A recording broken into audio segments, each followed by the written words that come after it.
Hello friends, I have come up with a summary of B. Wordsworth by V.S. Naipaul.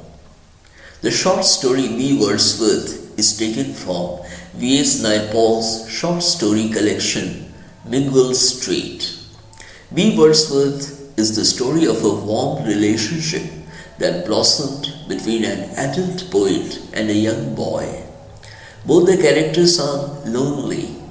The poet spent his time observing nature and the world, whereas the young boy had a disturbed relationship with his abusive mother. It is their loneliness that bridges the big age gap between the poet and the boy, and with such relationship they move together. The story begins with a description of three beggars who visit the house of the young narrator of the story, a boy, in Mingwell Street. One is a dhoti-clad Indian who came looking for rice. Another is an old woman who wanted a cent. And the third was a blind man led by a boy who wanted a penny. One day, a strange visitor came to the narrator's house. He was a neatly dressed small man who only wanted to look at bees. He spoke good English. The narrator's mother grew suspicious of him. She asked her son to keep a watch on the man as he looked at the bees on their gru-gru palm trees. Together the man and the narrator watched the bees. The man told the young boy how he could watch insects like ants and scorpions for hours. The man introduced himself as B. Wordsworth and said that he was a poet. The B in his name stood for black, and he claimed that he was the brother of the white Wordsworth, the famous British poet. Like William Wordsworth, he too had the poet's sensitivity, and he also recollected the memory of watching beautiful flowers. When the boy asked him why he cried, he replied that as he was a poet, his sensitive nature made him cry. Later he added that he thought the boy was a poet too, and like all other poets, even he would understand the overwhelming desire to feel deeply for everything when he grew up. Then B. Wordsworth asked the boy if he wished to buy his poem on mothers for 4 cents. When the boy asked his mother, she became angry and rudely asked the poet to go away from their yard. The boy then said to the poet that his mother did not have 4 cents. B. Wordsworth accepted the refusal humbly and called it the poet's tragedy. He said that he went around trying to sell his poetry, and although nobody bought his poetry, he did it in the hope of observing new things and meeting poets like him. A week later, the young boy met the poet again, who invited him to his house to have some juicy mangoes. The boy went to the poet's one-room hut with a yard. While eating mangoes there, he stained his shirt. When he reached his home, his mother beat him badly for returning late. The young boy cried and ran out of his house and reached B. Wordsworth's house with a bleeding nose. The poet consoled the young boy and took him out for a walk. In the race course, lying on the grass with the boy, the poet asked him to look at the sky and the stars in the sky.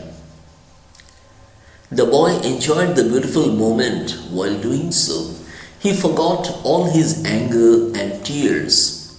He thought how small he felt of himself among the stars, and yet so big at the same time. While the two were stargazing, a policeman asked the poet what he was doing there. The poet replied that he had been seeking the answer to that question for 40 years himself. Wordsworth and the young boy soon became friends. One day the boy asked the poet why he never cleaned the overgrown bush in his yard. Instead of giving a direct answer, B. Wordsworth told him a story of two poets who fell in love and got married. The man loved words and the woman loved grass, flowers and trees. The woman got pregnant, but the child was never born, as the woman died before she could give birth to the baby. Feeling deeply grieved, the man decided to never touch his late wife's garden despite its wild growth. The poet and the boy together went for many walks. As B. Wordsworth did everything excitedly and enthusiastically, it had a very deep impact upon the boy. One day B. Wordsworth disclosed to the boy that he was writing the greatest poem of all time that would take 22 years to complete, as he wrote only one line every month, and each line would carry the essence of the whole month. The poem would address all mankind. The friendship between them deepened with time, and they continued going on walks.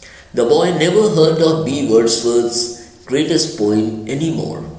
One day the boy asked him how he made his money. The poet replied that he earned his livelihood by singing calypsos. One day when the boy went to visit the poet, he found him lying on his bed. He looked very weak and old. The pathetic state of his friend, the poet, made him almost cry. The poet told the boy that his poetry was not going well, and that he could no longer feel within him the power he felt when he was young. Tears welled up in the boy's eyes as he could see death approaching his friend's shrinking face. Seeing the boy's sensitivity, the poet remarked that he knew that the boy had the poet's eyes with which he saw the world. B. Wordsworth then pulled the boy close to him and told him a funny story with a promise from him that after listening to this story, the boy would never visit him again. When the boy finally agreed, the poet began his story. He told the boy that his story about the poet couple was a fabricated one. He added that all his talk of poetry and writing the greatest poem in the world was fabricated, a done-up affair. He then asked the boy if that was the funniest thing he had ever heard. The young boy ran home crying like a poet. A year later, when he went to Alberto Street, where the poet's house used to be, the boy found in his hut's place a big 2-story building. The yard with its green trees was gone, and there was concrete everywhere. It seemed as if B. Wordsworth had never existed. The story offers a good commentary on art and the process of artistic creation. So friends, here I come to the end of the summary of this story, B. Wordsworth by V.S. Naipaul. And yes, indeed, it's a very touching story. And if you have subscribed to my channel, thank you. And if you haven't, and if you choose to subscribe, I promise that I'll be coming up with quality videos for you from time to time. And yes, I will keep my promise. Thank you.